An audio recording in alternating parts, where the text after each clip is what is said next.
get started, my name is Anthony Borchardt, and then to the right of me we have Nancy Gardner and then Gregg Rasmusson. So I'm going to do a short bio of myself and then let Nancy and Gregg talk to each of them, and then we'll get started talking about the art fair scenes, do's and don'ts of how to hopefully be successful on the art fair circuit. As I said, my name is Anthony Borchardt. I've been working in clay for over 25 years now. I obtained a master's degree from Fontbonne University in St. Louis, Missouri in 2002. Prior to that, I was a production potter for over 5 years, and so I really got a good, strong background of learning how to make a lot quick, and that's definitely been something that has helped me through the art fair scene as I go. I started off as some other artists, not all, but as doing small craft fairs, the backyard farmers markets and things like that. I was taught to make a lot, to practice, and so I had a lot. And as we all know, as ceramic artists, we have to get rid of that some way. And so my way to do that was to start at small craft fairs that selling pieces for maybe back then $5, $10 a piece, and then working my way up to eventually doing some of the top art fairs in the country.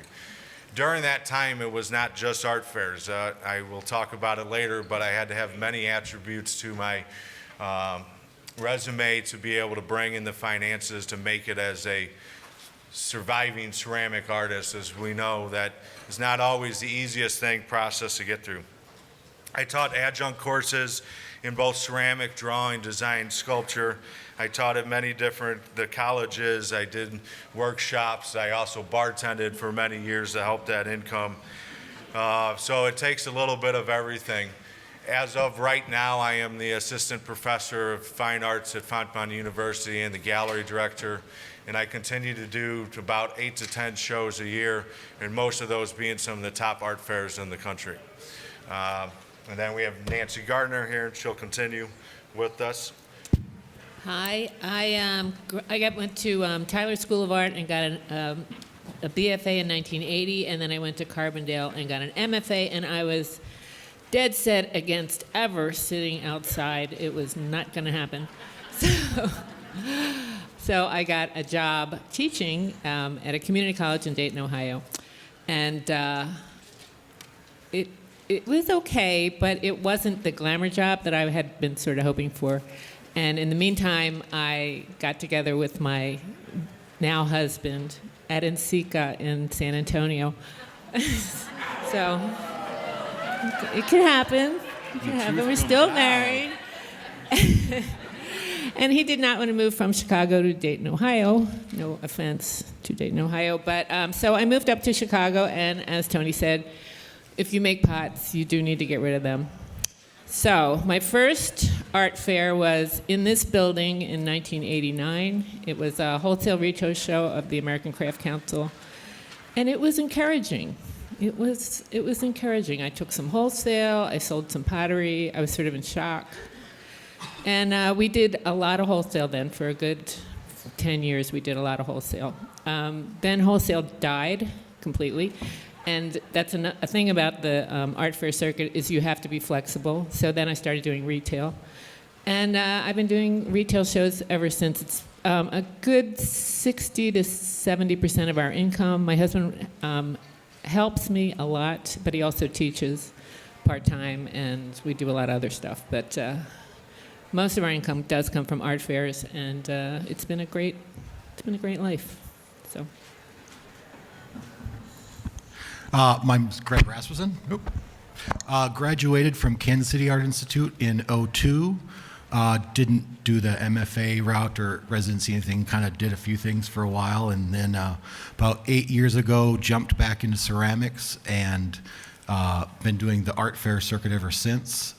So I'm 100% professional working potter, and I'd say about 90% of my income comes from fairs, and then the rest is direct sales and some gallery work. And I do about 12 shows a year around the country, mostly spring, summer, and fall. And I'll let Tony take it next. So I have this image up here, and I just kind of go back to this a lot because it's, one of the things that we discussed in is why art fairs. Right? You know, there's a lot of other ways to make money, but art fairs is definitely, it's not for everybody. There's definitely a lot of work. There's definitely a lot of toting around the country. There's a lot of heavy lifting that goes involved with it. But one of the things with the art fairs that the three of us really appreciate is one of them is the immediate customer response. You start building a direct relationship with customers in front of you on that day, and that is definitely beneficial to returning sales throughout the year and even the next time you come back. So that's one of the big attributes that you have. You have direct control of those sales too. If they're, possible negotiating, maybe something that you have to talk about that goes into part of it, and that's an option for you too. Whereas if you're working with galleries and stuff, that's definitely something that is kind of looked down upon. And so, art fairs, you have that little bit of an opening.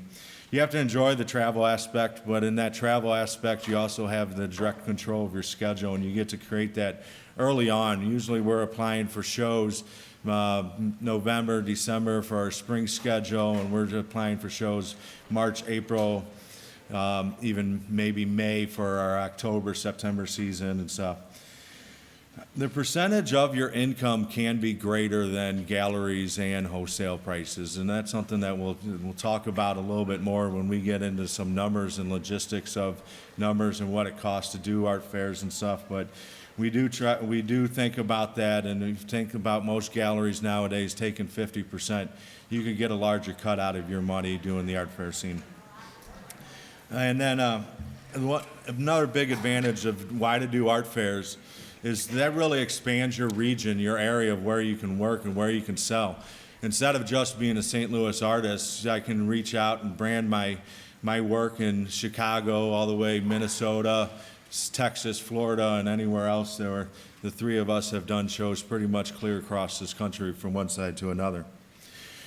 So I go to this image, and it's one of the images I always think about, and it's one of the things that helped me get along and helped us get along, and it's our go-to pieces. When I first started doing the craft fairs, I made pumpkins, and some of my students in the audience will kind of laugh because it goes on to a couple different stories, but the pumpkins helped me a lot in the aspect that I could make pumpkins from my fall sales, and I could bring in an extra $5,000-$6,000 worth of revenue. Those pumpkins, eventually got tiresome of me, and I didn't want to be considered the guy making pumpkins all the time, but it got me to a different level. And I started making the olive oil containers, and olive oil containers for me, for many, many years, was something that I can depend on. I can go into a show, and I knew I could sell $1,000, $1,500 worth of olive oil containers. I didn't have to worry about, my bottom line. I could always clear my expenses because of this one item I had. And so that was very important. And I think all of us up here have something like that in our booths that we sell that we can depend on as a sale item. And that's something that is really important to think about as you start creating your work and as you're moving forward. Work for art fairs needs to have a certain type of obtainability. There needs to be some realistic approach to the masses. Art fair work is not something that can just be very kind of out there, a little avant-garde and grotesque work, something that's only going to relate to a small percentage of people coming by. You can't base a good mass of sales on just a 2-3% of people that are coming in front of your booth.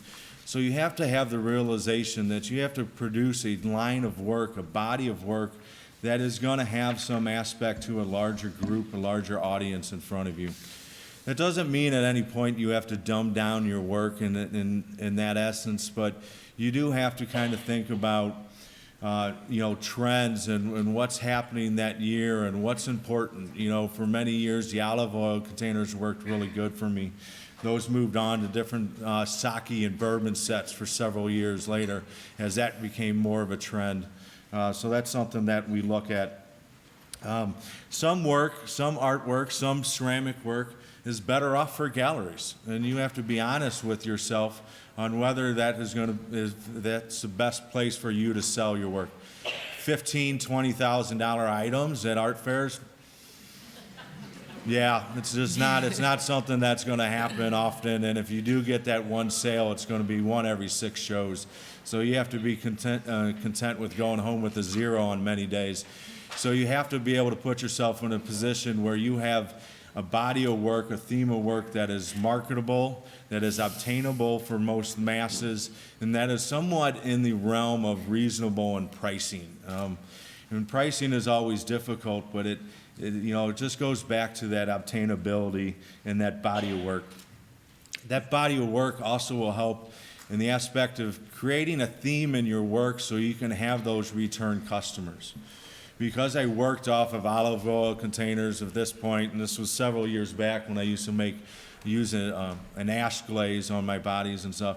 That ash glaze I could take into many different forms, many different shapes, many different concepts in clay. And other customers I could get, if I returned to the same city, they would come back and buy another piece, buy multiple pieces to add to their collection.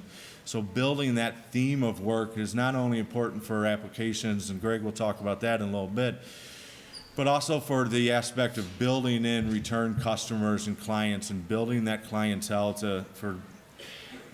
for your work and how that can add to your sales moving on. And that doesn't have to necessarily, I'm a functional potter, but I just really want to state the fact that that does not have to be just in the functional aspect.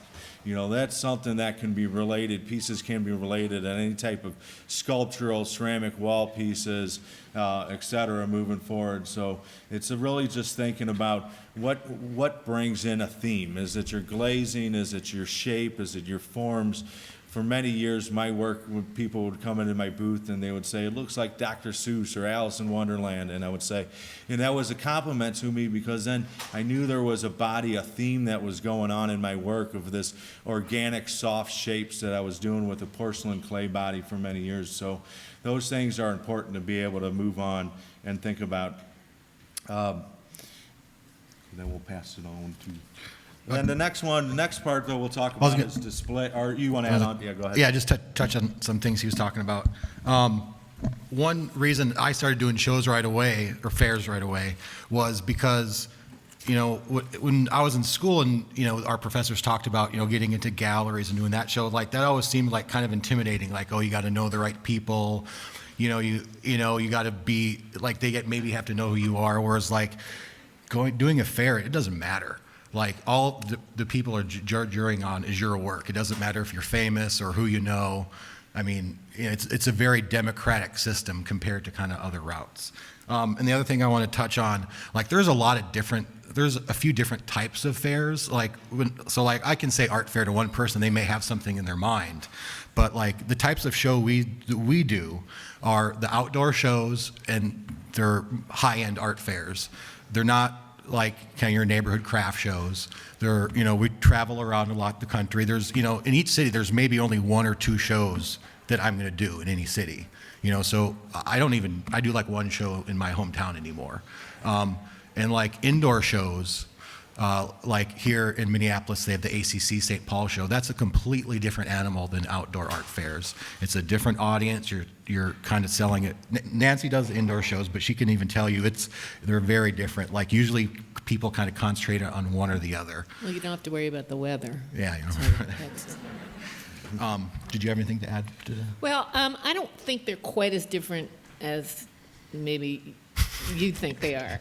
To me, it's like I get a lot of overlap of the same people. I mean, there's art fair junkies, and you want them to come to your show again and again because they can't stop, and they come inside and they come outside. You get a lot more a lot of overlap. Casual customers coming to an outdoor show. Right, because it's free usually. Yeah. There's not admission, so it's not quite. But there's the high-end people are generally not the casual. Not the casual people. They're coming there, they have something in mind. They're looking for somebody. Hopefully they're looking for you because you have established this relationship that we talked about. And so I don't think it's quite as different. I mean, it's different. It's more expensive. Well, you can be very successful more at one expensive. and not successful at all the other. That's kind of more what I went. I think so, but I also think you can be totally successful at one year and then not successful at all at the same show the next. You know what I mean? So it's not quite as You know what I mean? I don't think the divide's there as much as maybe, because I don't think you've done as many of them. So maybe you had like, you know what I mean? Like when you do a lot, you think like, they're all the same, but okay. Well, we'll get on to your section now. Okay. Well, I was going to talk about booth, and Yeah. so I'm going to talk a little bit about the aesthetics of the booth, because the booth should help you sell your work. The booth should be there to set off your work. So take a good long look at your work and say, does it belong in a gallery? Does it belong in a kitchen? Am I going for a high-end house? Am I going for a cottage? Who's my customer? And how do they want to see this work? How are they going to display this work? And how is it going to look best? So what do I do here? Just that? Okay. So now, forgive me because I am not going to remember names. And if you are an art fair person out there and you know it, shout it out, Peter Gardner, who lives in Denver. Actually, I knew that one. And he does a very simple booth, hard walls. A lot of people like hard walls because it gives a solidity. You feel like you're in a space, in a room. It's a lot harder if you're setting up your booth by yourself. Consider that in your decision whether to go with the hard walls. But Peter's booth is it's sort of between a gallery. He's so cute, isn't he? Between a gallery and a kitchen. So, because he's got the colors of a home, he's got the hard walls of the gallery, he's got pedestals like a gallery. So he's sort of somewhere in between. And his work, appeals to a wide variety of people for that reason. Okay. This is my friend Jenny Mendes. I know her work too. And she, again, is sort of between a gallery and a house. Her work, she shows in a lot of galleries. She also a lot of people buy her work, for their home. A lot of people collect her smaller work. So she's got a real wide variety. She does some bigger sculptural work and some smaller work. So this is Melissa Weiss. This is from her booth in Denver last year, where she won Best in Show. And this booth, I think, really sets off her work in a great way because her work has a sort of old quality to it, and this kind of looks like an old general store sort of thing. So she's using antique shelves and kind of a mishmash of stuff, but it all, I think, really works together and really sets off her work nicely. Now, she has a new indoor booth that's a little bit slicker, but still she piles it on. I mean, I pile it on. Some people, one piece. There it is. That's your piece. But some of us are pilers, and she's a piler like me. I have Jonathan White. Thank you. You're good. You're good. And I thought this was a really nice use of the space. The other thing you have to think about is that you have 10 by 10 feet. In this space, you have to have your work. You have to leave room for people. They got to be able to get around. Somewhere you got to wrap stuff. You've got to store things. I mean, it's a puzzle. And I think this was a really nice use of the space. Really good use of lighting. This is indoors, so you have that sort of lighting issue. And you have a level floor, which is another thing you have to think about in the outdoor shows. You just have no idea where you're gonna end up. But nice level floor and nice job, Jonathan. Okay. This is at the Ace Craft Show last year. Anybody? It's a woman. This is a woman artist. And I thought that black background really set off the white pieces. I think she has a really nice amount of work in the show. She does those lamps, which is kind of fabulous because you get extra lighting off the actual pieces themselves. There's room. You can see everything. Nice job, whoever you are. These next images are images of what a booth should not look like. Okay. And they're ours. So we're only going to beat up ourselves. So if you want to see the pumpkins that I was talking about, there's a pumpkin. And that's what a booth should not look like. I mean, really props to you for pulling it out. And there's reasons why. I mean, it just is so busy. The drapes, the lighting, the hanging of everything. It's just so much going on. It's, it looks like chaos. And that was mine, and I own it completely 100%. Taking photos, and we'll talk about this in applications, but taking photos and having imagery of, and chairs and things like that behind your booth. Imagery of your booth is so important that you can't have any of these other things laying around, and that's just good chaos. But don't worry, I didn't leave Gregg out because this is one of Gregg's old. This is my too. very first fair. And this was like, Oh my God. this was actually my application image, and I can't even believe I got any shows off this. Yeah. But yeah, no, That's it's just, astounding. it's You bad. know it's bad when you see a tablecloth. Yeah, I'm sorry, right. but generally Yeah. keep Yeah. that in mind as your rule of Any thumb. type of wind would come by would No blow that whole Yeah. thing. And there's bare tent walls. All the work is crowded into one corner of the booth. There's 3 different bodies of work there. Yeah. No I place, didn't, I no didn't place show for any of my old storage. ones. So.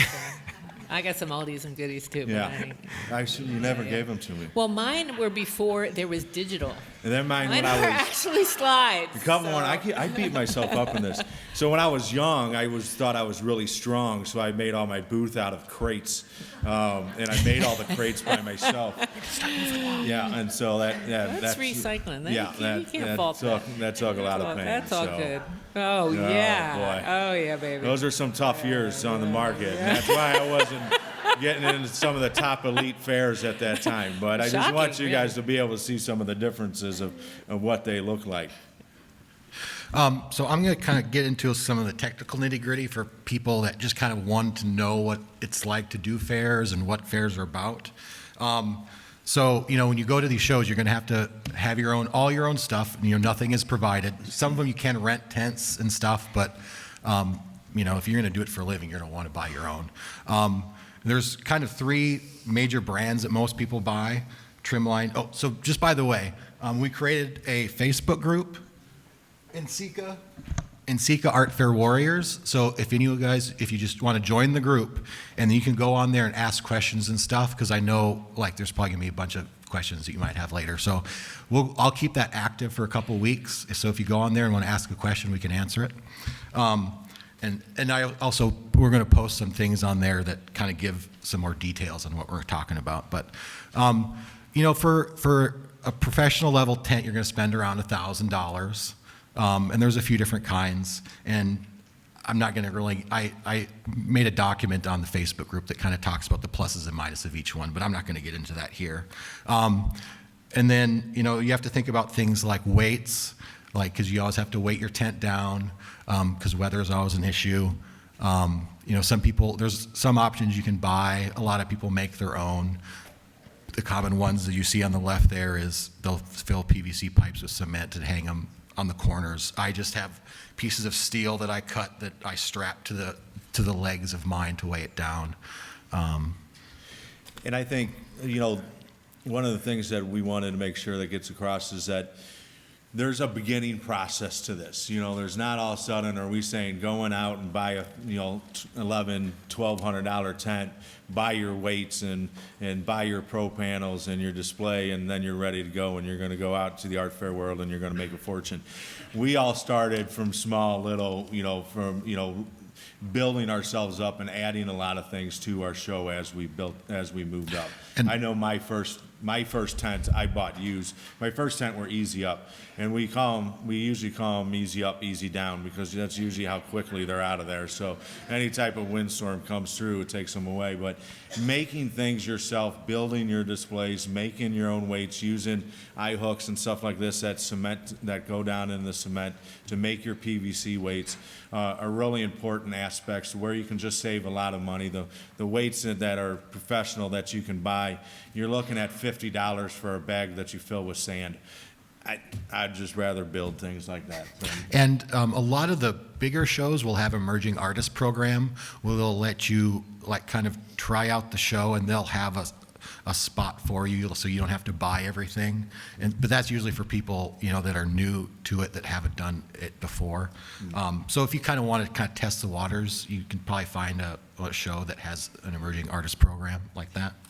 And I will say that art fair artists in general are some of the most helpful people. And I mean, I have lent my tent to people, and we have mentored people and we have helped people, and you're not really on your own when you get started. If you ask, and you will receive help.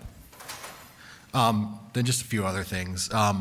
Lighting is super important. Wait, that's me. That's me. Oh, my. Lighting is super important in the booths. Even if it's outdoor, I always have my lights up and on, because glazes always look better with lights on them. pro panels is a thing that a lot of people use in their booth to put up the walls. What does a set of them cost these days? $800? Yeah, each piece is about $130 going right now, and so you usually need about 8 or 9 to complete a booth. I use my booth nowadays as a combination of some of a wraparound of some pro panels. I didn't start with pro panels, yeah, clearly. But I did move into other ways that people build the solid walls and stuff like that, is hollow doors from a hardware store. They'll buy those, they'll paint those, put those on hinges. You could do that for about $40, $50 for a 2-piece set. So that works as a cheap route that you can do for solid doors or solid walls and things like that. So, and then sometimes, if depending on how crafty you are with your wood, you can build those walls with just 1/4-inch sheet paneling and some 2x2s in the background, and that's what a lot of different booths are built like. But I think overall, now I have a full pro panel set. I enjoy the coloration that it gives me, but I don't depend on that pro panel as like my shelving, 100% shelving aspect. There's still some mobility to it in windstorms. Yeah. Oh, something I forgot to touch on earlier, just to kind of give people a basic idea of kind of like what it's like to go do a show. So, most shows are either Saturday, Sunday, or Friday, Saturday, Sunday. There's some variation in that. But, if it's a Friday, Saturday, Sunday show, we're usually showing up on Thursday. Usually for me, it takes about 4 hours to sit at my booth. That's probably about average. Some people are more, some people are less. And then, we're working, you're working all day, Friday, Saturday, Sunday, because you're getting there in the morning, getting everything ready, working all day. And, most of the shows nowadays go to like 9 or 10 at night. If we're lucky, it's ones that end at 5 or 6. Mm-hmm. And then, Sunday, almost every show ends at 5. And, it's always a little bit of a madhouse around then because everyone's breaking down at the same time. And again, it probably takes me about 3 hours to break down and get it all in my trailer. That's another thing. I was going to talk about that later. Never mind. Anything you guys want to add? I think we were going to, the next slide is, I don't even know how this quite. The green one. Green button. Okay, green button. Okay, so I'm just going to whip through this quick. This is setting up at Baltimore. So we decided that Baltimore is so big and so crazy that now every year we have to do a crazy installation because it's just not hard enough. We had to get up to 7 hours to set up. So that's my husband, poor Mr. Burt. So we had the inside of the booth, and we took a corner. Oh, wait. We didn't do it. Oh, it didn't go the whole thing. Okay, I was going to show the whole thing, but okay. I think later on there'll be a picture of that installation. But so you come and you kind of set up your little shop, and sometimes people stop by and talk. So here you go. Yeah, this section was just talking about like setup and the kind of building and how long it takes. Like Gregg said, it's about 4 hours to set up. So that's our outdoor. That's our setting. That's our setting up our outdoor setup. This is some of my handy welding and shelving units and stuff like that. But when you're building a shelf or building your system, what you have to think about, one of the important things is like, where's it going to go? How is this going to break down? How are you going to break this thing down and then get all your pots and everything in the same cargo van or same station wagon, whatever you're taking to go across country with you? Because when you do the art fairs, all you do is you get a 10-foot by 10-foot piece of ground. Everything else has to come with you, whether that's wrapping materials, your booth display, everything that you're going to eat and drink that weekend if you bring coolers. So there's a lot that you have to pack up, and that key, that display items, all that matters of how the breakability of that is and how compact you can get those things so you have more room for work. We'll talk about amounts of work here in a little bit, but these are just a couple. That's your rig. There's the fun part. Yeah, packing up. Yeah, the fun part is packing up and leaving and unloading when you get home. Gregg and I are both fortunate that eventually, after loading up the vans enough, that we got trailers, and so I load up my trailer at the end of the show and I go drop it off in a storage unit, and I don't pick it up till the next week. Throw a couple more containers in there and I go. So I know everything's in the same spot when when I do one show after another. That was really handy at one point when I was doing 22 shows in a year, because I could just drop that thing off, take my extra containers, fill those back up, and jump back on the road again. Oh, my God, you got to back that thing up, though, and that was not, we used to have that, and that was not Yeah, pretty. city shows aren't always easy and stuff like that. And then just a couple things with that packing and stuff like that. And I know each of us kind of, you find your own way to pack and to get ready for shows and stuff like that. And my way is I use carpet padding. I cut it in squares. I buy Rubbermaid containers. I lay one layer of carpet padding down and then multiple layers, and I kind of add that up. For a while, I used, and I also still do, used towels from garage sales. So, you know, what else are you going to do with used towels from garage sales? I'm not going to use them on me. So I use them for my pots and wrap them up. Many years, you have to also think, weather permitting, if you don't get caught in a rainstorm, if you use a bunch of wrapping paper for your work and you get out into a storm, all your wrapping containers get completely soaking wet, and then you have nothing really to wrap with on the way home. So that was kind of my means to the end, and how to kind of fix that problem. But I think we kind of all go through, found our little niches how to pack up, and I think, you know, how do you, Horrifying amounts of bubble wrap. horrifying amounts of bubble wrap. Bubble wrap works. Horrible, disgusting amounts of bubble wrap. Greg, what do you do? I buy these like foam sleeves and I pack them in there. Yeah. We're like running really short on time. I want to skip we to gotta the, roll. Here, wait a minute. Well, okay. So, Application. so I'm going to talk a little bit about like how it works to get into these shows. So the two main websites that people use is Jury Dart Services and Zap. And probably 90% of them are on Zap, and then a handful of them are on Jury Dart Services. And that's almost all the shows have gone to those. So you go on to Zap, you create an account, you upload your images, and then it just lists all the shows. And when you apply to a show, it's usually, most shows, it's between like 4 and 5 images of your artwork and then a booth shot. And most shows have like a $25 to $50 application fee. And just to clarify, that's zapplication.org. Yeah.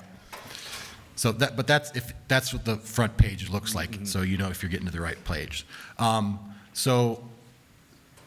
There's a little bit difference about how some shows do their jurying. Most of the big good shows, it's all they do what's called slide jurying, and they'll get a panel of like 4 to 5 juries, and it's usually like another artist or a gallery owners, local professor, something like that, and they'll just go through showing images up on slides, and they narrow them down. So like the big shows, they'll get in maybe like 15 to 1,800 applicants, and they got to narrow that down to like 200 or 300. Whereas some of the smaller shows, they do remote jurying where the people are just looking at your images on a computer. So that's a little bit something to think about. And I always tell people,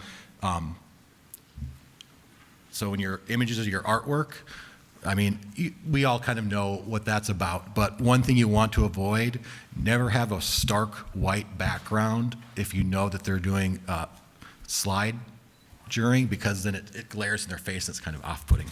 So somebody told me that once, I always remembered it. And then for your booth image, I'll talk about this a lot in the Facebook group too. There's a lot of like things you want to make sure, like you want to have a clear image of your entire booth, make sure that your work is very presentable.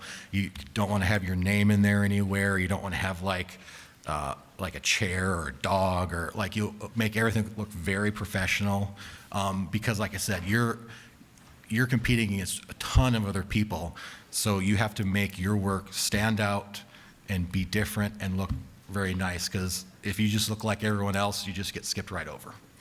And you want consistency in your work, in your Yes, booth. it's So, you're not all the same piece, but if you have to represent all your work. It's real technical now, and a lot of the shows are coming around and saying, this was not in your jury, this was not in your jury shot, this was not in your jury shot. So you sort of have to somehow represent your full range in a very consistent way. Yeah, Difficult. You should look at those 4 images and know exactly what kind of work that you make, like don't mix it up too much. Because, when they're going through, it's kind of like, the previous talker was talking about Instagram, like, they're going to look, the first time they look, they're going to look at your images for about 5 seconds before they move on to the next, And to add to that, when you're doing booth images, it should not be something that when you set up your show and all of a sudden then you take your booth shot for the next application, you need to set up your booth at a separate location outside of an art fair and take that professionally and make adjustments. You might want to close in the walls a little bit more to show your angle of your pieces a little bit better. Make sure you don't have an opening for your walkway exposed in the back that you're seeing images or windows of other places and of something like that sort, so you can Nancy's one from earlier was actually probably the best booth shot in here. I never saw, it was there, but now I don't know where. It was in the, wait, okay, no, that's one of my. so this would be a really great one because it shows the entire booth. It shows all 3 walls. There's no extra things laying around. There's no signage. Like, that would be like a perfect ideal booth shot. And you can look at it and get a really good example of see what her work is, what the scale is, and your eye isn't wandering around trying to figure out what's going on. If your booth shot is too busy, And we did take that at a show. people will spend too much time looking at it instead of looking at your work. It's like the booth shot is like this whole big thing, and we talk way too much about booth shots in between us. But Yeah. Well, it's crucial. It's is. everything. And what shows you get into are going to tell you how much money you're going to make, period. It's not like you're going to go kill it at some little rinky-dink show down the street. Those people are not there. It's just... You want to talk about social media real quick? Okay, And then we're gonna move first- on. we only got a few minutes for questions. We got to be out of 3:15. Okay, let me just tell you, right up here, follow us on Instagram, right there. You want to be on Instagram, don't leave that money sitting on the table. You have to make a relationship with people. Instagram is the way to do it. You can share to Facebook, that's fine for all your old people, but Instagram is it. Instagram will change your life. Do it every day. And keep follow email, me. keep email contacts, keep a list of customers so you can reach out to them when you go into towns. If you're from St. Louis and you're going to Minnesota, you want to be able to reach out to people and be like, hey, I'm coming in town. Remember me, you bought from me a couple years ago, or just send them a business card or a flyer from a show that you're going to. If to have those repeat customers show up to help any show is going to be very helpful. Mailing list is moving gold. forward. Mailing list is gold. So I'm going to try to get through this next section real quick so we can leave some time for some questions. But the big question always is pricing, right? How do you price your how do you price your work and stuff like that? How do you make money off of it? I tell my students all the time, there's got to be a hodgepodge effect. You got to bring in money from as many different aspects as you can. We're not up here saying that St. Louis or art fairs is the way to go and just do art fairs and then that's it and everything's going to be gravy for you. You have to keep doing wholesales. You got to keep doing galleries, consignments, and things like that to help you bring that income, adjunct teaching from many different places. But the question always is how do you price your pieces? And one of the things I, again, bring up to my students and I use as a background all the time is you pay a mechanic $85 an hour to work on your car. You should be making $85 for your artwork. Now, the mechanic price doesn't get that straight $85. That goes to his rental of his shop. That goes to his materials and his tools and stuff like that. And that's going to be the same for you. But you have to bring a number amount like that into how much you're using and how much it's taken you to make a piece. Right? 10 to 13% of your pieces is going to go to the loss of materials. So you're going to lose some money on there. On top of that, at some point, you have to just bring in the aspect of taxes and stuff too, and things that they'll go into a show. For us, a typical show is around $500-600 a booth fee. We usually travel, I know especially for Gregg and I, our best shows are out-of-town shows. So then we're adding another $100 in gas on top of that. You're looking at adding another $250 in hotel fees. You're looking at another $150 in food and drink for the weekend, 4 days while you're gone. Altogether, you have over expenses of over $1,000 before you sell a single piece. Right? You have to get to the point to where you're doing shows that you can bring in that you know of $4,000 in sales for it to be profitable. There's got to be, if you're traveling and putting in that time behind the windshield to get to a show, you have to find the shows that are the best. And there's some shows going to be different for everyone. Yes, Cherry Creek in Colorado is a great show, and everyone usually typically does good there. Same with St. Louis Art Fair. But you're going to have bad shows and good shows, and you have to find those ones that work for you. But that's kind of always an equation that I always try to think about. And I know people are going to ask, what's the good shows to do? It depends. Like, I do the Uptown Art Fair in town here every year. It's great for me, but I don't. Most other and I do high-end pottery. High-end pottery in general does horrible at Uptown, but it works for me. And I would have never known that until I tried it out. So I always tell people, learn what kind of shows are good for you, and then if you think one might be good, try it out. I've been doing it for 8 years, but there's always a show every year, like a new one that I'll try out, because I never know until I try it. Yep. Right. Well, there's also there's Art Fair Review, Art Fairs Review. The Facebook groups. There's tons of Facebook groups. Art Fair Insiders. You can sort of get an idea. People will say, I do high-end, blah, blah, blah, and this show is great for me, or, I tank there, and kind of get an idea of Sweet. the nature of the show. And then just to close it out, and I hate to close it out on bad notes, but I want everyone to make sure they know that this comes into effect. See that little purple dot and that blue dot? That's me. That's the result. It happens. Okay? Yeah. 8 years, it's never happened to me, so. This was last year. There's insurance. You can get yourself covered, and it saves you, and it can keep you in business if things like that happen. So it's quite an ending. don't take it for granted that you still have to be understanding that the weather can play a factor into this, and it could be a very beneficial factor to you, but it also can have its evil eye lurk upon you every once in a while. Really So can. we'll open it up to questions as long as we can hold the room and stuff. So if you can, please, we're going to pass around a mic. And then, as Gregg said, we have a Facebook page, and we'll answer questions out in the hallway once we get forced out of here, too. Okay.